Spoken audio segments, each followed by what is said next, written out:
I want to show you 5 things you should practice every single day, and if you do, your lead playing is going to progress faster than you even think is possible. Why these 5 skills, and how do I know they'll help you make massive gains in your playing? Well, it's because I see student after student come in with the same problems. They just dabble bouncing around YouTube video to YouTube video without ever learning the fundamentals of music.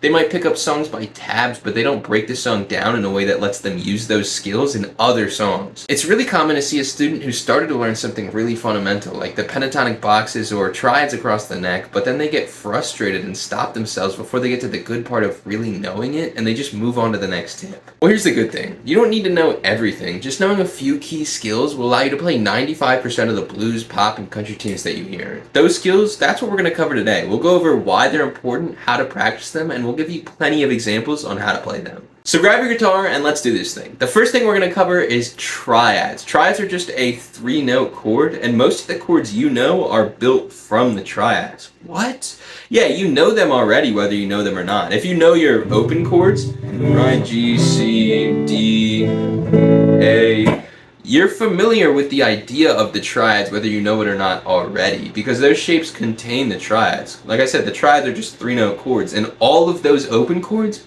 only have 3 notes. They're just stacking them over and over and over again. The triads are just simplifying them down to actually only playing 3 notes so that you can see them across the whole fretboard. So an example of how I would use these triads are in my lead playing to highlight chords. Say the chord progression is G, C, and D, right? The triad shapes are those chords like G, right? And then G, and then we got C, right? C. It's just those chords all around the fretboard. So I would use those when I'm soloing to highlight the notes in the chord. Say we're on G, right? G. I'll come up to G up here. Then go to C. I'd probably come up to C up here then. And then go up to D. By the way, these are just like the bar chord shapes but split up. But let's slow it down a little bit and give you an actual way to utilize these ideas. So, first of all, the triads are these. Let's go over all of the G triads real quick slowly so that you can get an idea of how to play them. So, first of all, we're going to be on where this G bar chord is on the 3rd fret, but just at the top. So we're going to be barring the 3rd fret of the B and E string and the 4th fret, not barring, but just playing with our middle finger on the G string. And then when we go to the next one, we're going to go to the 5th fret on the D string. And then our other 2 fingers stay in the same spot. So we have that first position where pointer finger is 3rd fret B and E, and middle finger is 4th fret on the G. When we go to that next one, we're literally just putting our ring finger on the 5th fret of the D.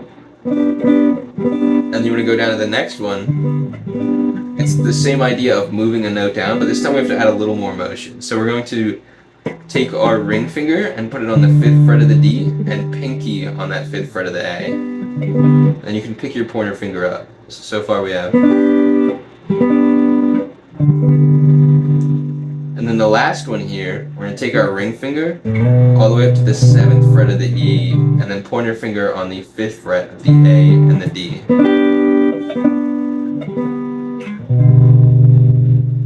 We're going to go up the neck with 2 more positions of these, but while we did that first one, I want to make sure you get that down. So if you can't play that yet, pause the video and go through them slowly, or scroll back and go through them slowly.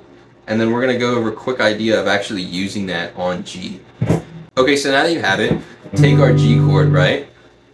A good way to utilize these is literally just playing the notes. So now you know all of the notes that are in G right there. So you can just play them. Say, let's pretend the chord progression is just G. Well, you can play those notes as your home bass.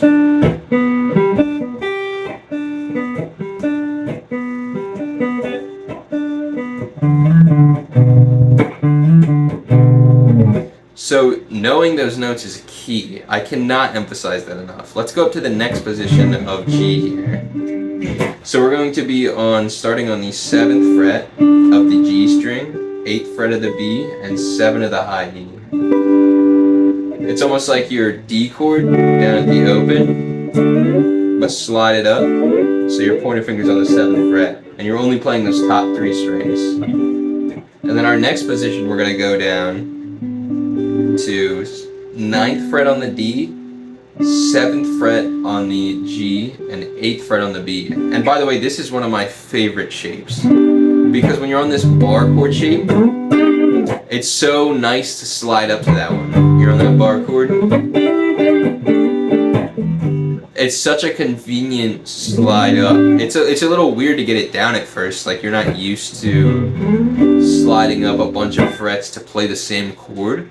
But if you can visualize them and start drilling them, then it will become much easier, and you can start to do things like that, sliding up to it. And that really is one of my favorite shapes. And the next one down, we're going to be going from the shape we just went over, and then just adding our pinky to the 10th fret of the A. Then we pick our middle finger up. And then this last shape here, we're going to be kind of moving all of our fingers again. We're going to go to the 10th fret of the low E. We actually can leave our pinky in the same spot. And then we put our middle finger on the 9th fret of the D string. It's kind of like the same shape as your open E chord, but you're just doing it a set of strings down and only playing those notes. So you can do the same idea here of working your way down and up.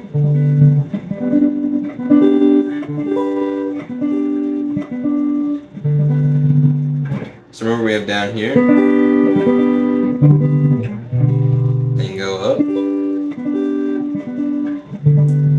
And these are all G chords. It seems like a lot of different chords, but the truth is it's one chord. It's just actually what it takes to know the chord across the fretboard. Let's go to our last position here. And once again, if you didn't have this position down quite yet, slow the video down. Go back through it. It's worth your time to know. Like, you don't want to just be watching a 100th guitar YouTube video. You want to actually learn this, right? So slow the video down and get it down, and let's move on to our last position. Also all G chords. What we're going to be doing here, it's kind of like our A, open A chord shape, but up on the 10th fret here. So we're going to be 10th fret on the E, and then 12 on the G and the B.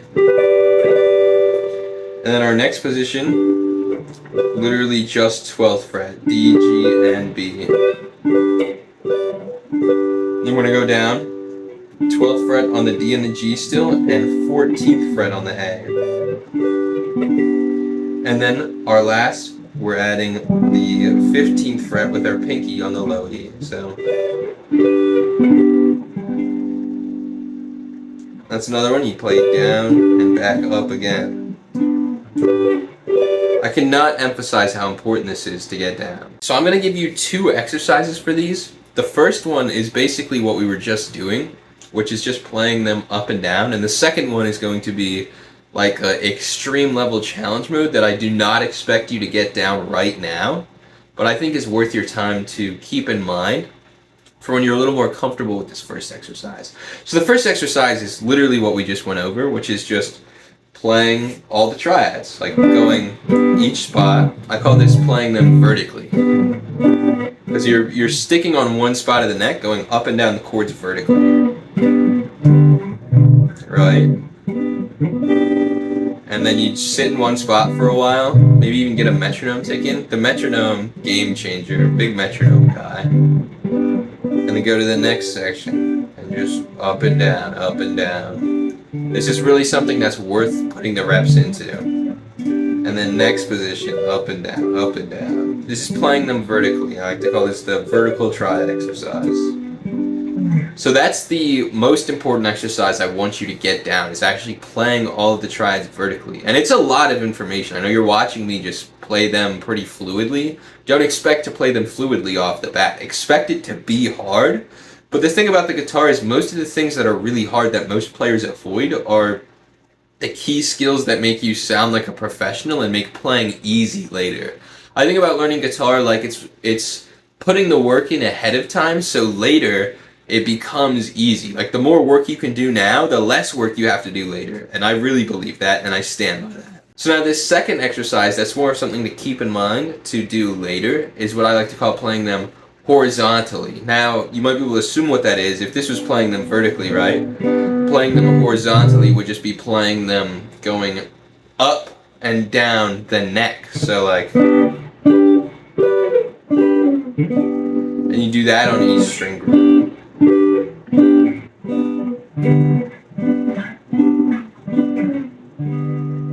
And I think the peak way you can know that you actually know your triads is when you can do that horizontal up and down, playing all of them. Like going up and then going down a string group and then going down a string group. And do that all the way up and down all of them. If you can't do that, you don't know them yet. And I'm not expecting that to be a 5-minute process. I'm expecting that to take you quite a while and quite a bit of work.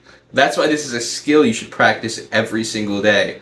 I might even say it would be a good idea to set a note in your phone with just a link to this video and go through it every day for a while, because if you do that, you will make monumental progress to your playing. Now, within these triads, it's important though not to just play them, but to break them down. So I think drilling them is the most important thing. If your hands can't play them, there's almost no point in even understanding them, because what are you understanding?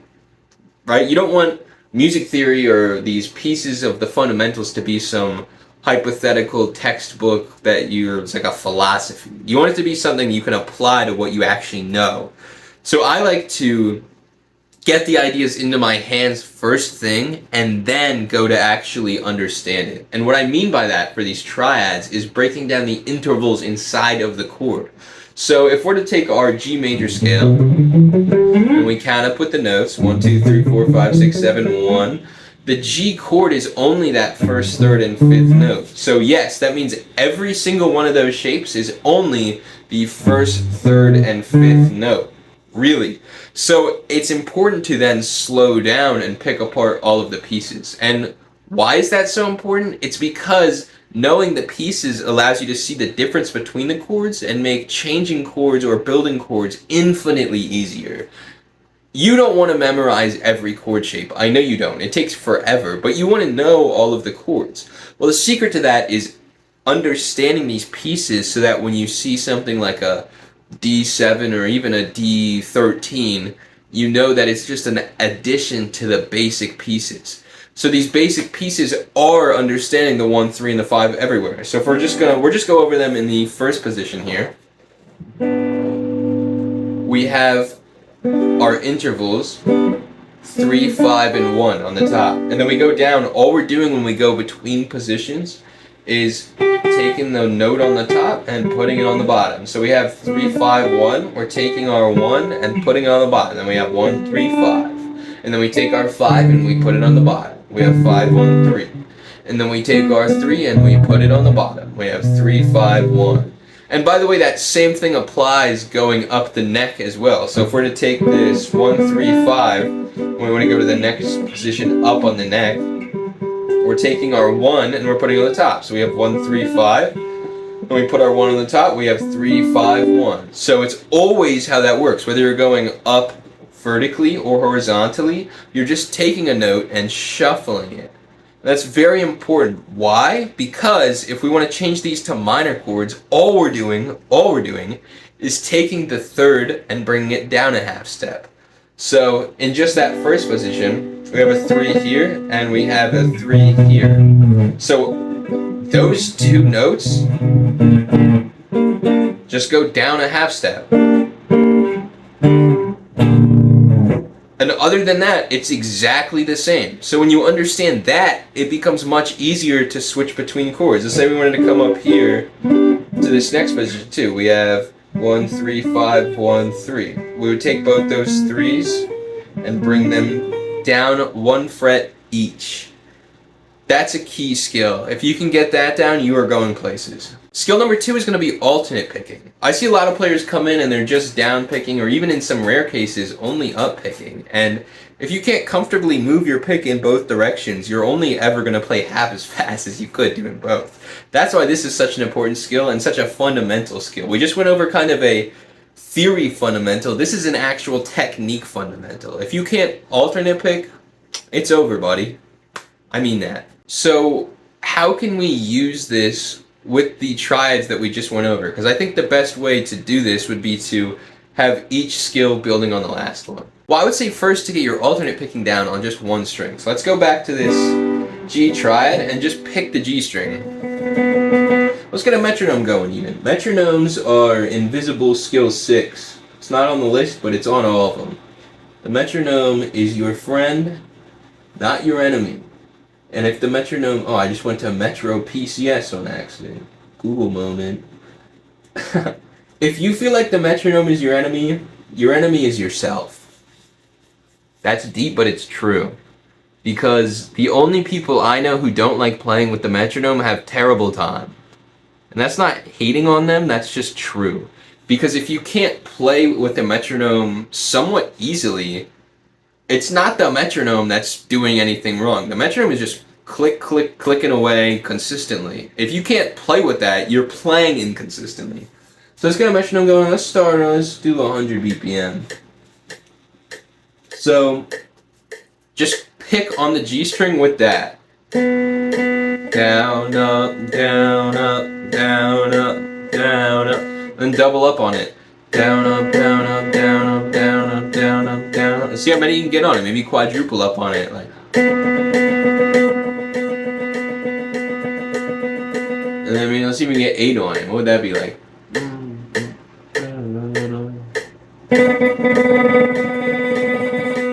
I wasn't even counting that. But just pick on one string, try and get a decent tempo going. You don't have to be zooming on it, but try and get comfortable just down and up picking on one string. And once you have that, right, really pause the video and get it down. I'm not messing around here. Shout out to anybody watching this on a TV, by the way. I was looking at my audience analytics earlier, and I saw this video had like 30% of people watching on TV. If you're watching this on a TV, I love you. That is awesome. I digress. So we're going to be picking these triads, right? We're going to go down, up, just like we were doing. Down, up, down, up, down, up. But we're going to be doing it on 3 strings. So it kind of becomes a mental exercise because we're going down, up, down, up, down, up, but on 1, 2, 3, 1, 2, 3. So it's like down, up, down, up. Let me slow down a little. It's like down, up, down, up, down, up, down, up, down, up, down, up, down, up, down, up. So every time you get to that top string, you're switching directions. So let's just use that top triad, the 4th fret on the G string and 3rd fret on B and E. Right? We're going to slow the metronome down a lot for this one because this is a hard exercise. We're going to go to 60 BPM. We'll play at 2 notes a click, which is kind of a little mental exercise because every time we get to the bottom string, we're also on the click or off the click. But I'll tell you what, making the exercises harder on yourself to stay on time is not a bad thing. It makes you play better in a way. So here's the exercise. I'm going to play it for you, and then, yeah, let's get it.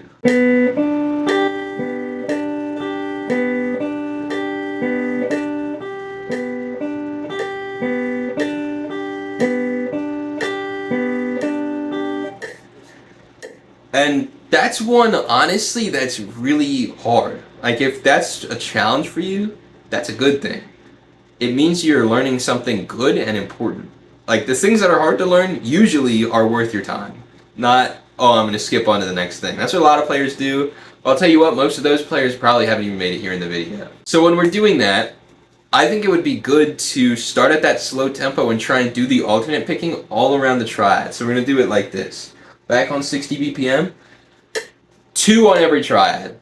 So we got down, up, down, up, down, up, down, up, down, up, down, up, down, up, down, up, down, up, down, up, down, up, down, up, down, up, down. Oh, I kind of messed up there.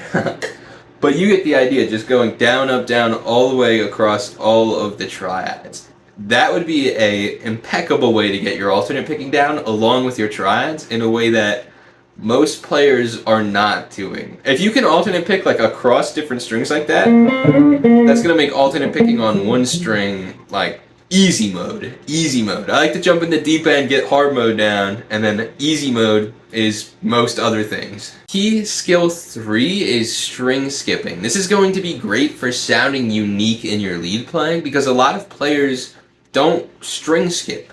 Like if you want to play a lick, right? Your default mode is probably more or less playing up a scale, right? I mean, I do it too. If I'm going up solo, I'm just playing up a scale a lot of the time. But string skipping allows you to, as in the name, skip over a string. And that last exercise had a little bit of it in it, right? We had to go down, up, down, and then skip over the B string to come down. This string skipping is a key way to break out of the box of playing the same things over and over again. Let me play you a little improv doing some string skipping, and then we'll break down some ideas of how you can use it.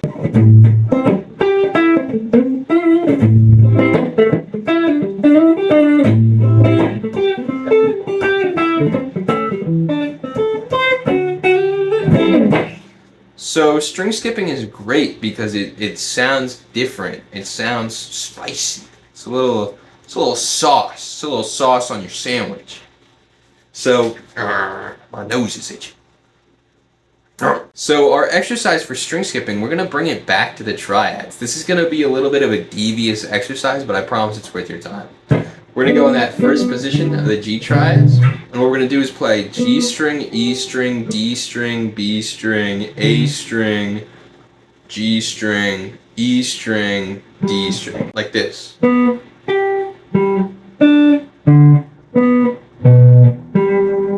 when you do that, you're always string skipping. None of those are next to each other. So remember? So it's going to be 4th fret on the G, 3rd fret on the E, 5th fret on the D, 3rd fret on the B, 5th fret on the A, 4th fret on the G, and then 7th fret on the E, 5th fret on the D.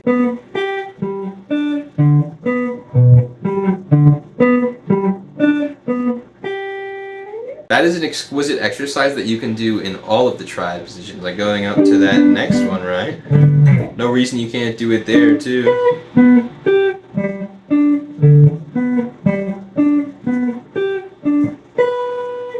And even that last one.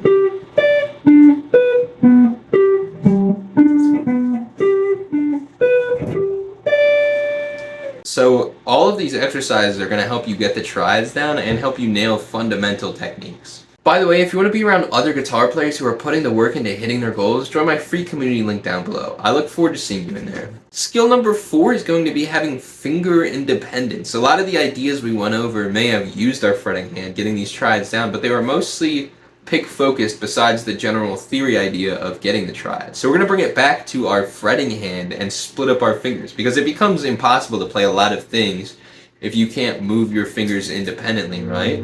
Like, how would I do that if my fingers were glued together? So you want to be able to separate them. A common exercise for this is like this spider style exercise. Like, what is it? Like, something like that. But I like to stick with exercises that are actually beneficial to your knowledge base and functionally playing, because why are we playing things that sound like shit? Seems silly. So we're going to be using these triad shapes, but adding motion inside of them. So let's go to this G, 1, 3, 5 on the 5 on D, 4 on G, 3 on B. And what we're going to be doing here is just moving around on the G string like this.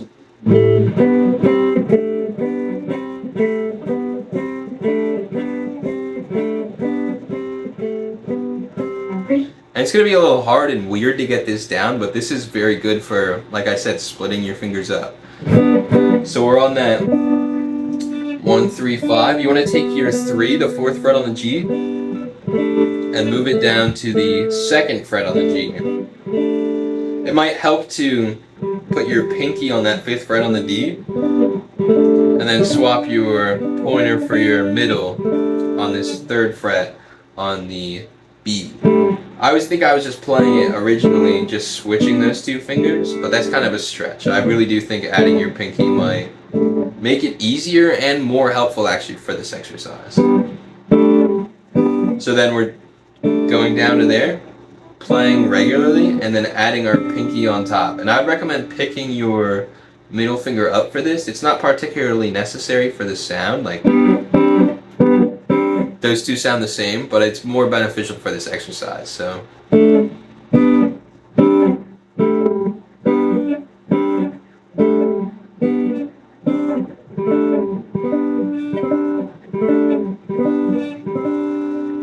and once you have that down, you can start to move it to different string groups. Like let's say same spot, but we wanted to move around on the B string, right? We could go just walking it up there. And by the way, this isn't just some waste of time exercise. This is an actual style of playing I use all the time, like especially in lead playing and in my rhythm playing. Let's say I'm playing just like a G chord here. Instead of just chilling on a G chord, you can just add that in.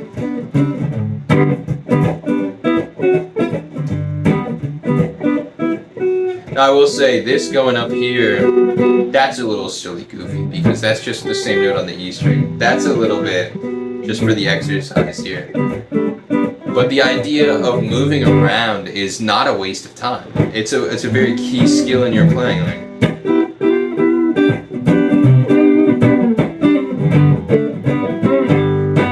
So this is a good one to get down.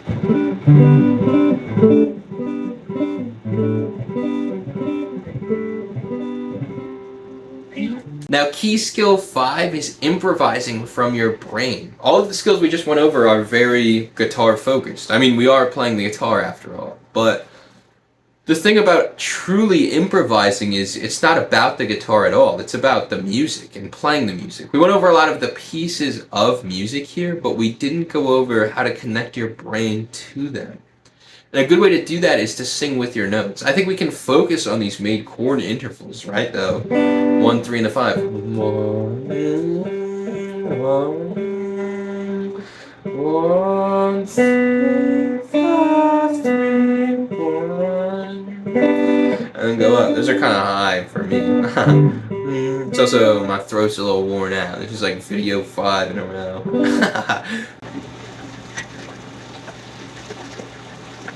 But singing with your notes is a great way to get them down. Like say we're to go down here. 3, 5, 1, 3, 5. And then 5, 1, 3, 5, 1, 1, 3, 5, 3, 1. Just singing with your notes is a great way to get them embedded into your head because you don't want to always be formally thinking about the guitar.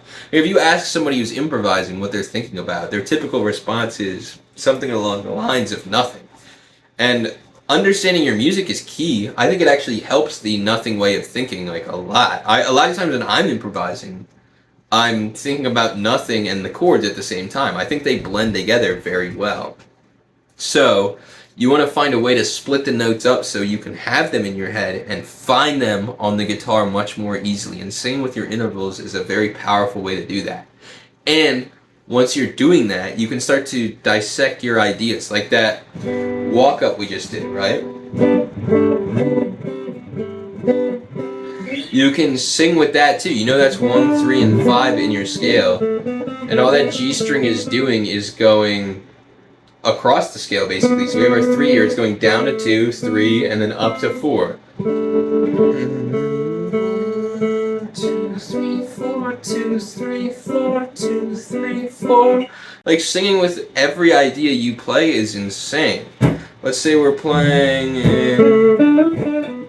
like that, you know, 2, 3, 5, 6, 3. Sorry.